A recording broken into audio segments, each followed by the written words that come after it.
नमस्कार दोस्तों, मैं हूं सूरज। एक बार फिर से स्वागत है आपके ही अपने यूट्यूब चैनल हिंदी विद सूरज में। तो दोस्तों, आज मैंने सुबह एक वीडियो डाली थी जैन साहित्य की, जो कि मैंने पहले जब बनाई थी तो उसमें भी एक वॉइस प्रॉब्लम आ गई थी। तो मैंने जैसी सुनी तो मैंने डिलीट मार दी थी। और मैंने जब दोबारा बनाई तो उसके आधे के बाद उसमें भी वॉइस प्रॉब्लम आ गई थी। कुछ माइक में कुछ प्रॉब्लम आ गई थी जो मुझे पता चल नहीं पाया। लेकिन वो 12-15 मिनट के बाद ही ऐसा कुछ समस्या आई थी, तो उतना मैं चेक नहीं कर पाया, तो मैंने वो पोस्ट कर दी थी। लेकिन उम्मीद है कि अब वीडियो सही बनेगी। और वैसे उसमें भी कोई इतनी प्रॉब्लम नहीं हुई थी, पर थोड़ा सा साउंड नॉइस उसमें थोड़ा सा ज़्यादा आ रही थी। तो दोस्तों, आप मैनेज कर लेना, उसके लिए सॉरी। और आज हम करके चलेंगे नाथ साहित्य, क्योंकि हमें जल्दी से जल्दी अपना कोर्स को कंप्लीट करना है। और मॉक टेस्ट लगाना है सारे, चाहे आदिकाल हो, भक्ति काल हो, रीति काल हो, आधुनिक काल हो। और अच्छे से अच्छे प्रश्न हम मॉक टेस्ट के माध्यम से हम करेंगे। तो जल्दी से हम अपना पहला टॉपिक कवर करेंगे, उसके बाद ही हम मॉक टेस्ट मारेंगे। और मैं भी आपसे यही बोलूँगा कि आप डायरेक्ट मॉक टेस्ट पे ना जाएं दोस्तों। कई लोग आपको बोलेंगे कि प्रीवियस ईयर पेपर लगा लो या आधुनिक के मॉक टेस्ट लगाओ, है ना। लेकिन अगर आपको सिलेबस नहीं पता हो, आपने कॉन्सेप्ट नहीं पढ़ा हो, तो उसके बाद आपको मॉक टेस्ट में भी अच्छा नहीं लगेगा।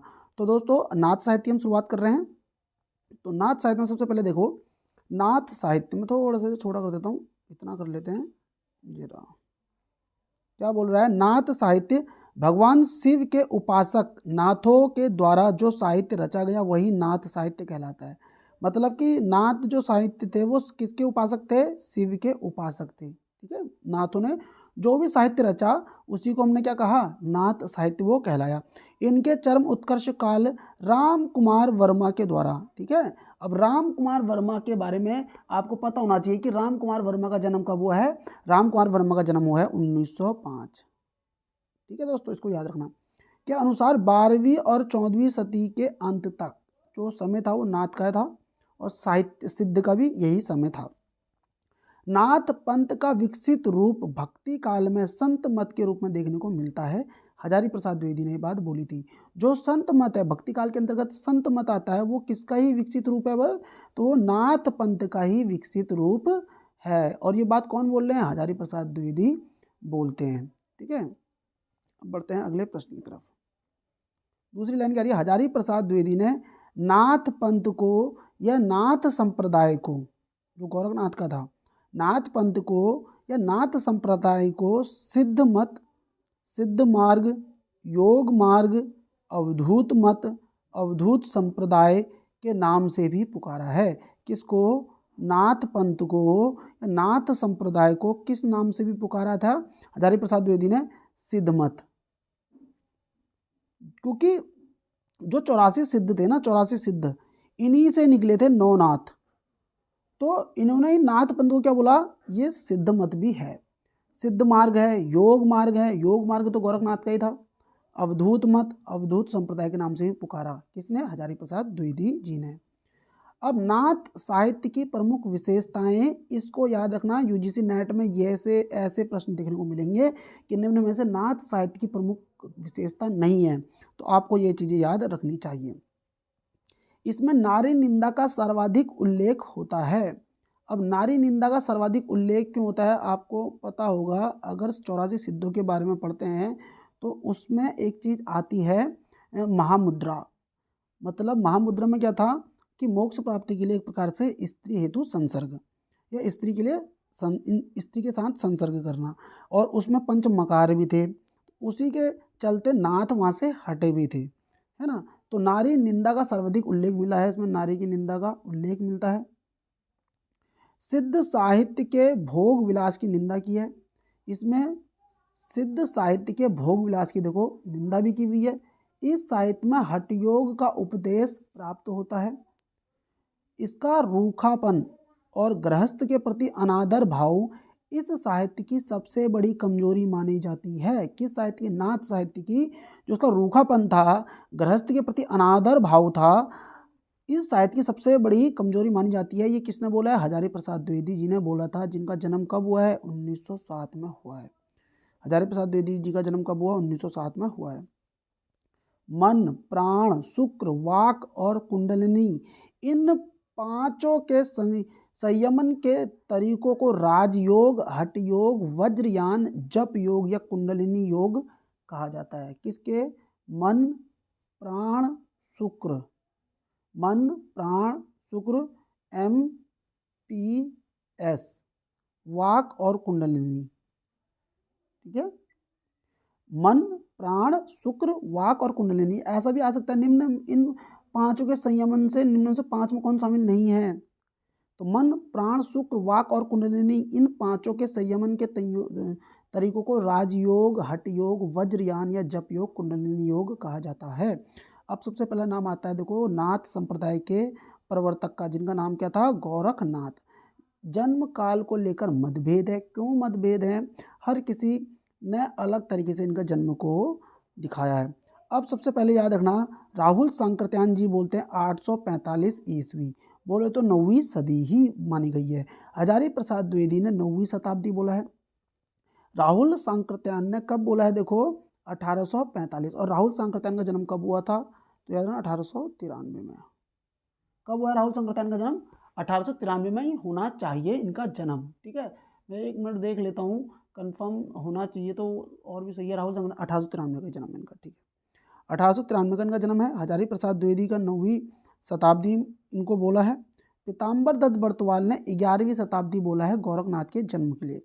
राम कुमार वर्मा और रामचंद्र शुक्ल, राम कुमार और रामचंद्र शुक्ल, ये दोनों देखो, इन दोनों ने 13वीं शताब्दी बोली है। अब राम कुमार वर्मा हो या रामचंद्र शुक्ल, उन्होंने 13वीं शताब्दी बोली। पीताम्बर दत्त बर्तवाल ने 11वीं शताब्दी बोली।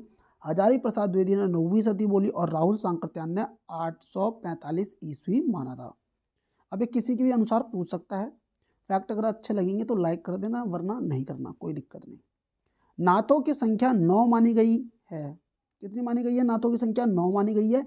और सिद्धों की संख्या कितनी है? याद रखना 84 सिद्ध होते हैं। गौरक्ष सिद्धांत में इनका विवरण इस प्रकार है, और इन 9 के 9 को आपने ऐसे ही याद करना है जैसे मैंने लिखा हुआ है, क्योंकि सीरीज में ये ऐसे ही पूछेगा जैसे मैंने लिखा हुआ है। थोड़ा सा मैं इसको छोटा कर देता हूँ ताकि 9 के 9 में एक साथ ही दिख जाएं। तो सबसे पहले देखो, नागार्जुन। नाथों में रसायनी किसे बोला जाता है?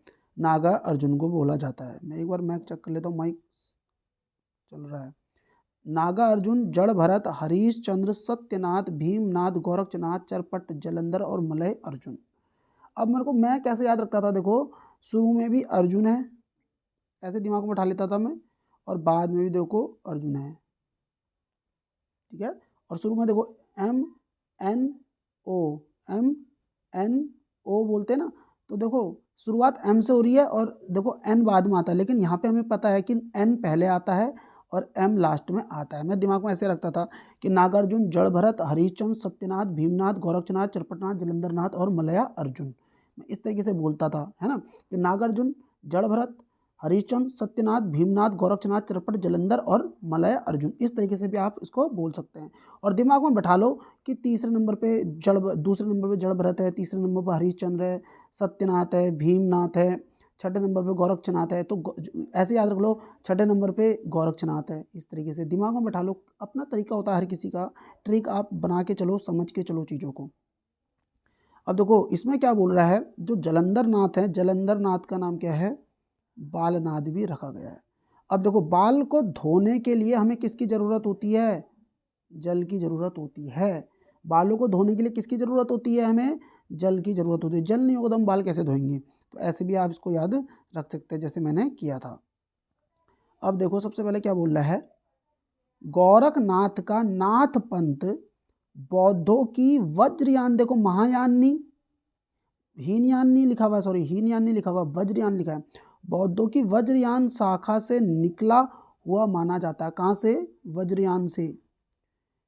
गोरखनाथ ने पतंजलि के उच्च लक्ष्य ईश्वर की प्राप्ति को लेकर हठ योग का प्रवर्तन किया। हठ योग का प्रवर्तन किससे किया उसने? पतंजलि के उच्च लक्ष्य ईश्वर की प्राप्ति को लेकर।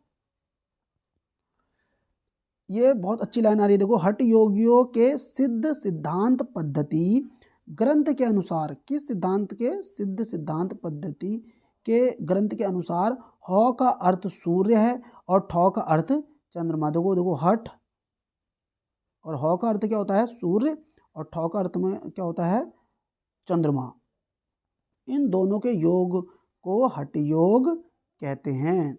हौ और ठौ के योग को क्या कहते हैं? सूर्य और चंद्रमा के योग को ही क्या कहा गया है? हठयोग कहा गया, जिसमें हो जो है आपका सूर्य है और ठौ आपका क्या है, चंद्रमा है। हिंदी साहित्य में छह चक्रों वाला योग मार्ग गोरखनाथ ने चलाया था। गोरखनाथ के गुरु का नाम क्या है, देखो मत्स्येंद्र नाथ था। और गोरख जो मत्स्येंद्र नाथ हैं, इनका वास्तविक नाम देखो विष्णु शर्मा है। इनकी रचना क्या है, काल ज्ञान निर्णय थी। संपादन किसने किया था इसका, प्रबोध चंद्र बागची ने किया था। किसका, काल ज्ञान निर्णय का संपादन किसने किया, प्रबोध चंद्र बागची ने ही किया था।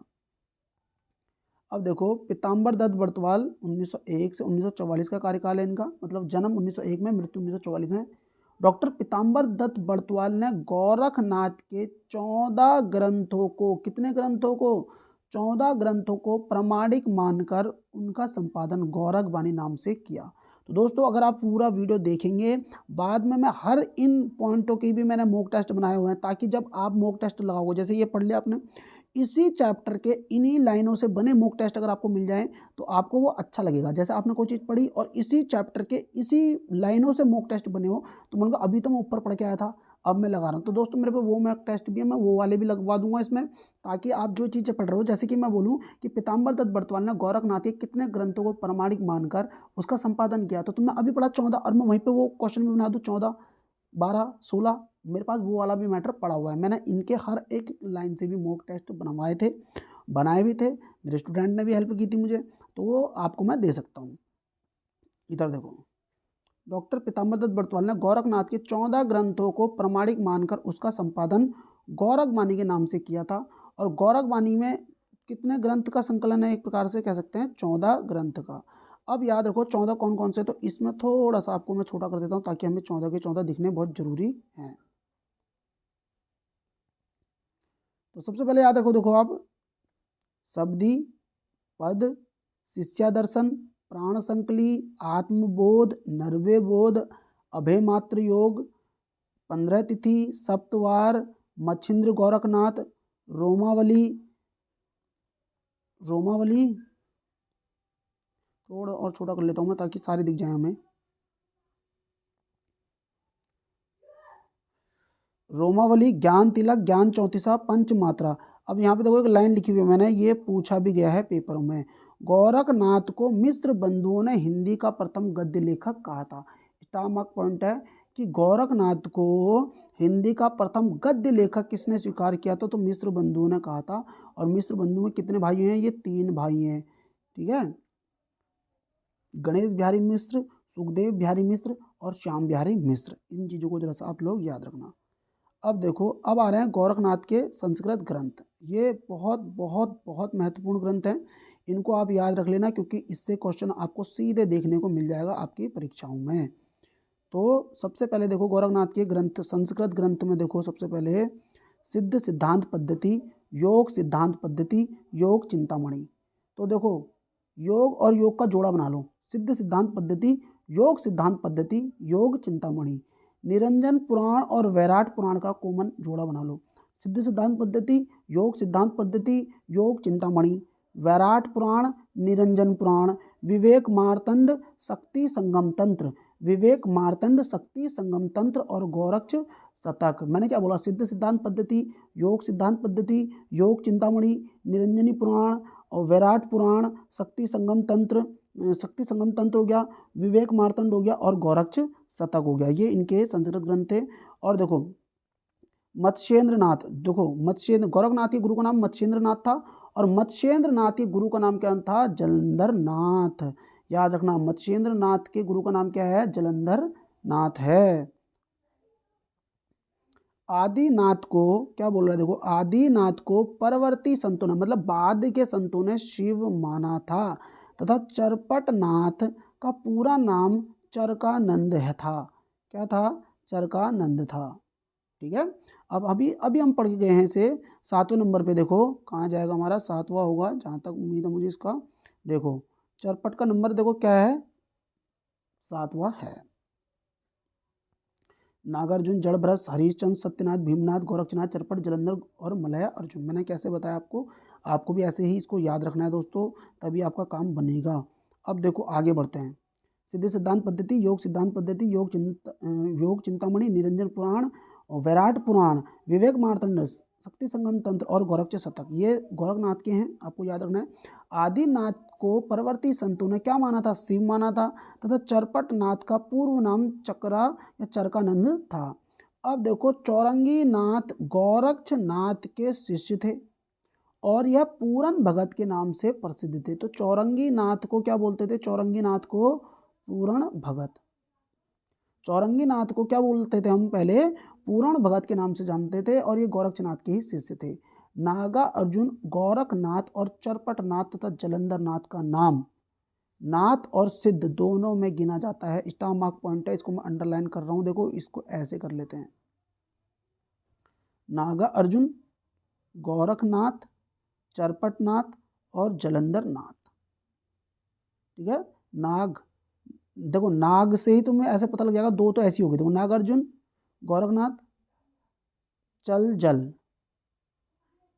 नागार्जुन गोरखनाथ को बोलते हैं कि चलो कहाँ पर? जल पीने। तो गोरखनाथ, नागार्जुन किसको बोल रहे हैं? गोरखनाथ को बोल रहे हैं चलो भैया जल पीने। तो नागार्जुन, गोरखनाथ, चरपटनाथ, जलंधर नाथ, ये चार ऐसे नाथ थे जो नाथ में भी गिने जाते थे और 84 सिद्धों में भी ये गिने जाते थे।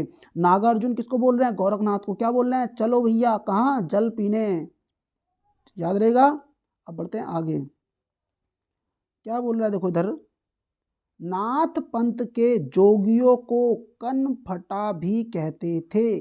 जो नाथ पंथ थे उनके जोगियों को आपने देखा होगा कनफटा भी कहते थे। सीएम योगी यूपी के, देखे उनके कानों में देखो बहुत मोटे मोटे हैं, सिद्ध साहित्य, सिद्ध वाले हैं वो। नाथों की, नाथ सॉरी सिद्ध जो नहीं, नाथ वाले हैं वो। नाथों की भाषा शद्धू ककड़ी भाषा थी, जिसका ढांचा कुछ खड़ी बोली लिए हुए राजस्थानी था। ये बहुत बहुत बहुत बारीक से पढ़ के चलना कि नाथों की भाषा शद्धू ककड़ी भाषा थी, जिसका ढांचा कुछ खड़ी बोली लिए हुए राजस्थानी था या थी। मतलब उनकी भाषा जो थी वो राजस्थानी थी, लेकिन उसमें कुछ खड़ी बोली का भी मिश्रण था। ठीक है, और उसको क्या नाम दिया गया? शद्धू ककड़ी। अब इधर देखो, हजारी प्रसाद द्विवेदी जी ने लिखा है, शंकराचार्य के बाद इतना प्रभावशाली और इतना महिमा मान्वित भारतवर्ष में दूसरा नहीं हुआ। गोरखनाथ के संबंध में बोला था कि शंकराचार्य के बाद इतना प्रभावशाली और इतना महिमा मान्वित भारतवर्ष में दूसरा नहीं हुआ। ये लाइन सीधे सीधे पूछेगा किसने बोली, तो आप बोलोगे ये हजारी प्रसाद द्विवेदी जी ने बोली थी। अब बढ़ते हैं आगे, देखो, भक्ति आंदोलन के पूर्व सबसे शक्तिशाली धार्मिक आंदोलन गोरखनाथ का भक्ति मार्ग ही था। गोरखनाथ अपने युग के सबसे बड़े नेता थे। तो जो भक्ति उजागर हुई है वो असली तो कहते हैं कि भक्ति काल में ही हुई है, लेकिन हजारी प्रसाद द्विवेदी बोल रहे हैं कि भक्ति आंदोलन के पूर्व सबसे शक्तिशाली अगर कोई धार्मिक आंदोलन था ना, तो वो गोरखनाथ का भक्ति मार्ग ही था। जो गोरखनाथ अपने युग के सबसे बड़े नेता थे। नोट, कुछ ऐसी फैक्ट आया हुआ, देखो हिंदी के पहले कवि सरापा हैं और हिंदी की पहली रचना श्रावकाचार्य देवसेन 933 ईस्वी। कुछ ऐसा कुछ नोट मिल जाओगे जो मैंने इसे ऐड यहाँ पे कर लिया। तो मुझे लगता है कि यहाँ पे नाथ के बारे में भी हमारा कंप्लीट हो चुका है। उम्मीद करता हूँ कल को जो मेरा वीडियो आएगा वो रासो साहित्य में ही होगा, और जो चीज़ें छूटेंगी दोस्तों वो मॉक टेस्ट के माध्यम से पूरी कवर होंगी, और एक एक भी प्रश्न आपका नहीं छूटेगा, इसका मैं आपको विश्वास दिलाता हूँ। और वीडियो आपको कैसी लगी है तो आप वीडियो में कमेंट करके आप मुझे बता सकते हैं और अपनी प्रतिक्रिया जरूर दें। और कुछ जो आप चाहते हैं मुझसे वो भी आप कमेंट में ज़रूर लिखें कि जो आप अपडेट चाहते हैं, आप जिस तरीके के नोट्स चाहते हैं, या फिर आप मॉक टेस्ट चाहते हैं, मतलब आपके मन में जो भी चीज़ें, जो संशय चल रहा हो, आप उसे कमेंट के माध्यम से मेरे तक पहुंचाएंगे। तो दोस्तों मैं पूरी कोशिश करूंगा उसमें अमल करने की और उस पर काम करने की, और उम्मीद यही रखूंगा खुद से भी कि आपके लिए मैं बहुत अच्छे से अच्छे काम लेके आऊं जो आपको बहुत ज़्यादा पसंद आए। दोस्तों तो मिलते हैं आपसे नेक्स्ट वीडियो में, मिलते हैं नेक्स्ट वीडियो में पक्का।